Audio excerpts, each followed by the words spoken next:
Salam sejahtera dan selamat datang kembali ke Sekadar Berita. Johor Darul Takzim menambah seorang lagi pemain berpengalaman dari Sepanyol sebelum berdepan Chelsea. Pemain itu ialah Juan Diego Molina Martinez atau lebih dikenali sebagai Stoichkov. Siapakah pemain ini? Apa corak permainannya? Dan adakah dia mampu memberikan impak segera apabila JDT menentang Chelsea di Stadium Sultan Ibrahim? Menurut laporan media Spanyol, Stoichkov meninggalkan Granada selepas kontraknya sehingga tahun 2027 ditamatkan melalui persetujuan bersama. Pemain berusia 32 tahun itu kemudian menyertai JDT ketika pasukan berada di Valencia. JDT turut memperkenalkannya sebagai pemain yang membawa pengalaman La Liga dan Divisyen Kedua Spanyol kepada Harimau Selatan. Secara ringkas, Stoichkov bukan penyerang utama yang hanya menunggu dalam kotak penalti. Dia lebih selesa bermain di belakang penyerang sebagai penyerang kedua atau pemain tengah menyerang. Dia juga boleh bergerak dari sayap. Kekuatan utamanya ialah larian dari barisan kedua, gerakan ke ruang kosong, kombinasi pantas dan penyudah. Sebelum kita teruskan ulasan, jangan lupa like, komen, subscribe dan share video ini. Pertama sekali, jangan tersalah orang. Stoichkov yang menyertai JDT ini bukan Hristo Stoichkov, legenda Bulgaria dan Barcelona. Nama sebenarnya Juan Diego Molina Martinez. Dia dilahirkan di San Roque, Cadiz, Spanyol pada 5 November tahun 1993. Tingginya sekitar 1 meter 78 cm. Nama Stoichkov datang daripada bapanya yang sangat meminati Hristo Stoichkov. Bapanya pernah memiliki sebuah bar dan legenda Barcelona itu dikatakan pernah datang ke situ. Bapanya mahu menamakan anaknya Stoichkov. Ibunya tidak bersetuju menjadikannya nama sebenar, tetapi nama panggilan itu akhirnya kekal dalam perjalanan bola sepaknya. Karier Stoichkov bukan jenis pemain yang terus muncul dari akademi besar lalu menjadi bintang. Dia pernah berada dalam sistem remaja Espanyol, tetapi perjalanan seniornya melalui klub bawahan seperti Casereno, Algeciras B, Europa, San Roque dan Real Balompedica Limensi.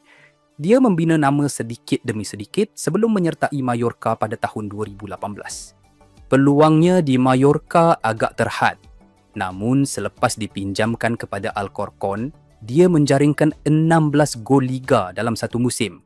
Selepas itu, dia dipinjamkan kepada Sabadell dan menghasilkan 11 gol. Di sinilah kita nampak bahawa apabila diberikan kebebasan bergerak di belakang penyerang, dia boleh menjadi sumber gol yang konsisten. Kemuncak kariernya berlaku bersama Eibar. Dalam 3 musim, dia membuat 124 penampilan dalam Divisyen Kedua Spanyol, menjaringkan 46 gol dan menghasilkan 12 bantuan gol. Pada musim pertamanya bersama Eibar, dia menjaringkan lebih 20 gol. JDT bukan mengambil pemain berdasarkan nama semata-mata.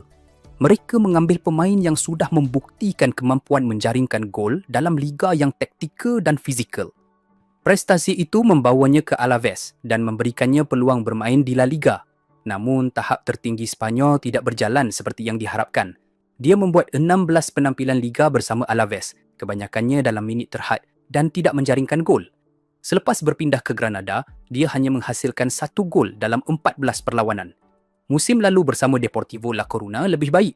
Stoichkov menjaringkan 4 gol Liga dan 1 gol Piala serta membantu Deportivo kembali ke La Liga. Angkanya tidak sehebat zaman Eibar, tetapi dia menunjukkan kemampuan memberikan kesan dari bangku simpanan. Ketika menentang Cadiz pada Mei lalu, dia masuk pada penghujung perlawanan dan menjaringkan gol kemenangan tidak lama kemudian. Dalam satu lagi perlawanan menentang Ceuta, sentuhan pertamanya selepas masuk juga menghasilkan gol. Jadi, bagaimana sebenarnya dia bermain? Stoichkov sendiri pernah menjelaskan bahawa posisi paling selesa baginya ialah dekat dengan penyerang utama sebagai pemain tengah menyerang. Dia bukan sasaran hantaran tinggi seperti Barkson. Dia lebih suka berada beberapa meter di belakang penyerang, menerima bola di antara barisan tengah dan pertahanan lawan, kemudian membuat hantaran atau berlari masuk ke kotak penalti. Satu kekuatan pentingnya ialah masa larian. Apabila pertahanan memberi perhatian kepada penyerang utama, Stoichkov akan menyerang ruang yang ditinggalkan. Dia boleh muncul di kawasan penalti tanpa dikawal kerana pergerakannya bermula dari kedudukan lebih dalam. Dia juga mempunyai rembatan jarak sederhana dan sesuai digunakan ketika serangan balas. Nilai tambah ini memang sesuai untuk JDT. Apabila Bergson dikawal oleh dua pertahanan, JDT memerlukan pemain lain yang masuk dari belakang. Arif Aiman memberikan ancaman dari sebelah kanan. Ege Akice boleh membuka permainan dan melakukan hantaran akhir, manakala Marcos Guilherme mempunyai kelajuan. Stoichkov pula boleh menjadi penghubung di tengah dan penyerang tambahan yang masuk lewat ke dalam kotak. Nama-nama tersebut masih disenaraikan dalam skuad JDT semasa. Bayangkan Bergson turun sedikit untuk menerima bola atau menarik seorang pertahanan keluar. Stoichkov boleh terus melakukan larian ke ruang di belakang. Apabila Arif Aiman membawa bola dari kanan, Stoichkov boleh menyerang kawasan antara bek tengah dengan bek sisi untuk menerima hantaran rendah. Ini memberikan JDT satu lagi corak serangan. Sebelum ini, banyak serangan berbahaya JDT berakhir dengan bola kepada Bergson atau Arif Aiman. Kehadiran Stoichkov membolehkan JDT menambah seorang pemain yang bergerak secara menegak dari kawasan tengah terus ke kotak penalti. Namun, kita juga perlu realistik. Stoichkov baru menyertai pasukan dan belum mempunyai banyak masa memahami gerakan Arif Aiman, Bergson, Akechi dan pemain tengah JDT. Oleh itu, belum tentu Xisco Munoz terus meletakkannya dalam kesebelasan utama menentang Chelsea. Untuk perlawanan sebesar ini, keserasian dan disiplin taktikal sangat penting. Xisco juga mempunyai banyak pilihan serangan lain dalam skuadnya. Sekiranya Stoichkov bermula, peranan terbaiknya mungkin di belakang Bergson. JDT tidak boleh membiarkannya terlalu lama memegang bola kerana Chelsea mempunyai pemain tengah seperti Moises Caicedo dan Romeo Lavia yang mampu menutup ruang dengan cepat. Chelsea turut membawa pertahanan seperti Levi Colwill, Wesley Fofana, Tosin Adarabioyo, Josh Achempong dan Jorel Hato. Kalau Stoichkov menerima bola membelakangi gol dan cuba berpusing terlalu lama, dia boleh hilang penguasaan. Ini juga berkaitan dengan kelemahannya. Analisis permainannya sebelum ini menunjukkan Stoichkov boleh menghadapi kesukaran apabila pertahanan memberikan tekanan rapat. Sumbangan bertahan juga bukan kekuatan utamanya. Jadi, menentang Chelsea, dia tidak boleh hanya menunggu bola. Dia perlu membantu menutup laluan hantaran dan bergerak bersama blok pertahanan JDT. Sebab itu, permainannya perlu mudah. Satu atau dua sentuhan, lepaskan bola kepada Arif atau Akeche, kemudian terus membuat larian. JDT boleh menggunakan Bergson sebagai titik tumpuan, sementara Stoichkov bergerak pada bahu pertahanan. Dia mungkin tidak banyak menyentuh bola, tetapi satu larian tepat sudah cukup mencipta peluang. Secara peribadi, saya rasa Stoichkov mungkin lebih berbahaya jika dimasukkan dalam 20 hingga 30 minit terakhir. Chelsea dijadualkan menentang AC Milan di Jakarta pada 8 Ogos sebelum bertemu JDT di Johor pada 9 Ogos. Mereka mempunyai skuad besar dan boleh melakukan rotasi, tetapi perjalanan serta jadual rapat masih boleh menyebabkan sebahagian pemain kurang segar. Apabila permainan mula terbuka dan jarak antara pemain Chelsea semakin besar, itulah keadaan yang sesuai untuk Stoichkov.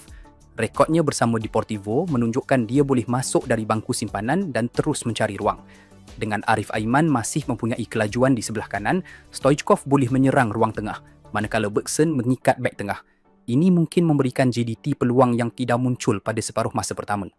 Bayangkan ketika Chelsea sedang menguasai bola di kawasan JDT. Sebaik sahaja bola dirampas, hantaran pertama diberikan kepada Akeche atau pemain tengah. Stoichkov terus berlari ke ruang di belakang pemain tengah Chelsea, sementara Arif Aiman menyerang dari kanan. Chelsea terpaksa membuat pilihan. Bek tengah mereka mahu mengikuti Stoichkov atau kekal menjaga Bergson. Kalau seorang keluar, ruang terbuka untuk Bergson. Kalau mereka kekal bersama Bergson, Stoichkov boleh menerima bola di hadapan kotak penalti. Inilah nilai sebenarnya yang boleh dibawa Stoichkov. Bukan semata-mata menggelicik ramai pemain, tetapi menyebabkan pertahanan lawan terpaksa membuat keputusan dalam masa yang sangat singkat. Tetapi jangan anggap kehadiran Stoichkov terus menjadikan JDT setaraf Chelsea. Dia bukan bintang utama La Liga dan 2 musim terakhirnya tidak begitu konsisten. JDT juga perlu memberikan masa kepadanya untuk menyesuaikan diri dengan cuaca, rakan sepasukan dan corak permainan baharu.